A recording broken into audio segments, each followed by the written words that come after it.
US heat wave alert. Extreme temperatures to spike power demand in central and eastern states. As temperatures soar, a significant heat wave is set to sweep across the central and eastern regions of the United States, leading to a surge in power demand. This upcoming week promises to deliver blistering heat and high humidity, which will undoubtedly put a strain on both power and rail systems. Imagine stepping outside and feeling the oppressive heat wrapping around you like a heavy blanket. In cities like New York and Washington, D.C., daytime temperatures are projected to approach record highs, reaching around 100 Fahrenheit, 38 degrees Celsius, this Friday. But hold on, because the real intensity of the heat is expected to shift southward, settling in the southeastern states early next week. Places such as Atlanta, Nashville, and Memphis could see temperatures soaring to nearly 115 degrees Fahrenheit, 46 degrees Celsius, when factoring in the humidity. This extreme weather will not only make it uncomfortable during the day, but will also provide little respite at night as the heat lingers. Rich Otto, a forecaster with the U.S. Weather Prediction Center in Maryland, emphasizes the severity of this situation, indicating that the combination of heat and humidity will create dangerously high temperatures. But here's where it gets controversial. While many people are aware of the immediate discomfort caused by such heat waves, few consider the long-term implications on energy consumption and infrastructure. As power prices rise in anticipation of this heat wave, one must ask, are we prepared for the increasing frequency of such extreme weather events? This situation raises important questions about our energy systems and climate resilience. How do you think we should address the challenges posed by these rising temperatures? Share your thoughts in the comments below. How Indiana's power grid handles extreme heat. When the summer sun blazes down on Indiana, residents aren't just battling the sweltering heat. They're also left wondering whether their power grid can keep up with the skyrocketing demand for air conditioning. With extreme heat becoming more frequent, this question is more critical than ever. Can Indiana's electricity infrastructure handle it? And what happens if it can't? Let's dive into the details and uncover how the state prepares for these high-stakes situations. Enter the Mid-Continent Independent System Operator, or MISO, https://rewindnetwork.co.uk/MISO, a key player in keeping the lights and the AC on across 15 states, stretching from Minnesota all the way down to Louisiana. Think of MISO as the air traffic controller of the power grid, ensuring that electricity flows smoothly where it's needed most. Mike Deasing, a spokesperson for MISO, explains, "Our job is to move the power from where it's generated to where it's needed in real time, every minute of every day." But here's where it gets fascinating.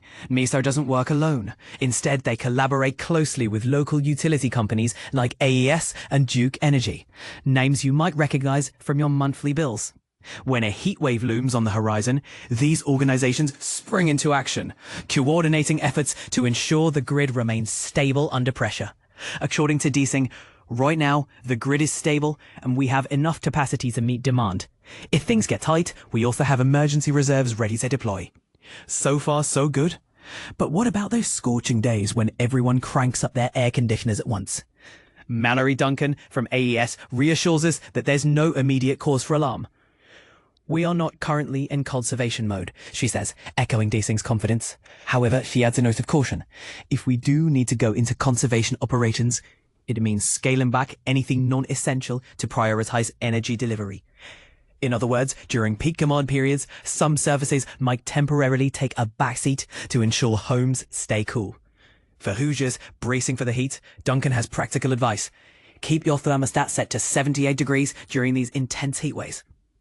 At first glance, 78 degrees might feel uncomfortably warm, especially when you step inside from the blazing outdoors. But here's the silver lining. By adjusting your thermostat slightly higher during the day, you'll save energy without sacrificing comfort. Plus, you can always lower it again when you return home after work. It's a small tweak that makes a big difference. And this is the part most people miss. Small actions by individuals can collectively ease the strain on the grid. Imagine if millions of households tweaked their thermostats just a degree or two. It could mean the difference between smooth operation and potential blackouts. This raises an interesting question. Should utilities incentivize such behavior through discounts or rewards? Or would that spark controversy over fairness and access? As temperatures continue to rise, one thing is clear. The resilience of Indiana's power grid hinges not only on sophisticated systems like MISO, but also on everyday choices made by its residents. So, what do you think? Are you willing to adjust your thermostat to help prevent a crisis? Do you believe utility companies should do more to prepare for extreme weather events? Share your thoughts in the comments below. We'd love to hear from you. How hot weather impacts the power grid and energy conservation tips. The power grid is under pressure. Can Kansas customers help? As the scorching summer heat waves sweep across Kansas, the power grid is facing a daunting challenge. The Southwest Power Pool, SPP, a regional organization responsible for ensuring the reliability of the power grid, has issued a low-level weather advisory for Tuesday through Thursday, warning of hot temperatures that could put a strain on the power supply. But here's where it gets interesting. While the temperatures may not be record-breaking, the load on the power grid is still expected to be intense. In fact, Evergy, a major energy provider in Kansas, has asked some of its customers to conserve energy usage to help manage the load. The usual suspects: hot summers and power grid strains. Kansas City meteorologist Joe Loria recently pointed out that the term extreme is being used too loosely to describe the weather. What used to be an excessive heat warning has been replaced with the phrase extreme, he wrote on Facebook. I can sort of get behind that in the extreme sense if something extreme was going to happen, but what's ahead, at least into Monday, is normal heat. 90 to 95 degree days are normal for us in the hottest part of the year. And this is the part most people miss.